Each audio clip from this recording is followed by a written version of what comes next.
Hello cuties! Welcome back to Fenvy's Daily Dueling Tutorials. Today, let's analyze my solo matchup as Harry facing off against the Weasley twins. In this tutorial, our primary goal is to learn the skills of kiting and time management, enabling us to maximize damage on the enemy while clearing the field to avoid being overrun by enemy summons. To recap, my deck centers around 4 key cards: a Pugno, Broomstick, Exposal, and Stupefy, which are essential for both field clearance and dealing damage. The remaining 4, Prior, Snitch, Phoenix, and Puppy, plays a crucial supportive role. Prior enables me to maximize damage output by duplicating my best option card. The Snitch serves as an investment card, allowing me to accelerate my MP recovery speed by storing my current MP and returning it to me later on. The combination of MP recovery from the Snitch and my natural MP regeneration will temporarily boost my MP flow rate. The Phoenix temporarily reduces my deck size to just 7 cards for approximately 2 minutes.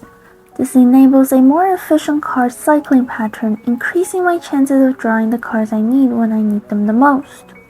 Lastly, the Puppy assumes the role of a tank, absorbing damage at no cost to me when I strategically reduce this cost through the use of low-cost cards. My opponent's deck predominantly consists of low-cost summon cards, with the most troublesome one being the Metagot. This summon moves rapidly and has the unique ability to duplicate itself up to 2 times when its health drops to 50%. It's worth noting that if a single attack deals more damage than its current health, the Metagot won't split upon defeat. To effectively handle the Metagot, our priority should be to use high single damage cards like Stupefy and Exposal to eliminate it from the field. Alternatively, we can employ the Broomstick card to force it to split. Since the Broomstick is a continuous AoE spell card, it will inflict damage on the copies produced during the split. Now, let's dive into our case analysis. In my starting deck, I have Stupefy, Prior, Puppy, and Exposal. Unfortunately, Prior and Puppy are unusable in this situation, leaving me to decide between Stupefy and Exposal. I've opted for a powerful combination attack. First, I use Stupefy, followed immediately by Exposal. This combo proves highly effective in dealing substantial damage to a single high health target, including high cost summons, companions, and sorcerers. Here, I utilize the Broomstick to reset the target law on the enemy summons. For instance, the Monster Book summons specifically target enemies on land. Therefore, when I use the Broomstick and ascend into the air, the Monster Book switches its focus. This serves 2 purposes. Firstly, my companions become the primary targets, effectively tanking damage for me. And secondly, I use the Broomstick to inflict damage on the enemy field. It's essential to note that the Broomstick can deal substantial damage, especially when benefiting from Harry's Echo bonus. Consequently, this method becomes an efficient way to gradually chip away at the enemy's health by repeating this process.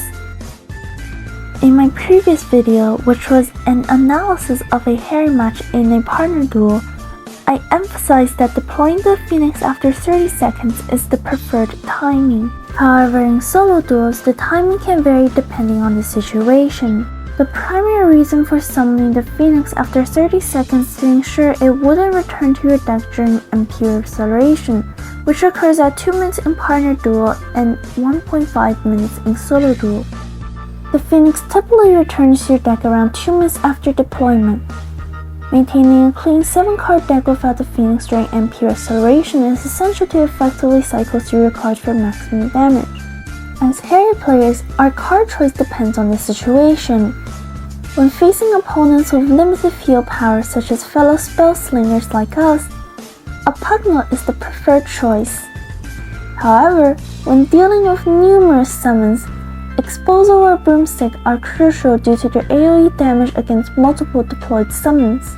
In this scenario, I summon the Phoenix just 23 seconds into the match to prolong the life of my Frey twins. Additionally, I absorb some damage on their behalf to buy time for my Phoenix to heal them. You may have noticed that I intentionally moved through a group of metagods to redirect their target lock onto myself, ensuring they targeted me instead of my companions. This tactic of moving through summons is effective when the summons do not inflict significant damage. However, I strongly advise against attempting this maneuver of high damage summons like pure totems or fiend fires, as it can be exceptionally painful. Throughout the match, I consistently employed this strategy, carefully keeping my distance from the enemy summons. I utilized the snitch to store MP, absorb damage, and reposition when needed. Despite its brief duration due to my low snitch level, it provides valuable bonus movement cards and effectively shields me from the enemy's bombastic bomb. I opt to use my basic attack whenever possible to conserve MP. By choosing the free resource of movement cards combined with basic attacks, I gradually accumulate enough MP to deploy McGonagall and swiftly eliminate my opponent. In the final moments, you'll notice a reversal of the combination I employed at the beginning. I utilized Exposal to reposition the enemy, making it easier for me to attack with Stupefy and push them against one of their minions. That concludes today's tutorial, which is packed with valuable information. If you have any questions or need clarification on any aspect, please don't hesitate to ask. See you tomorrow, and goodbye, meow!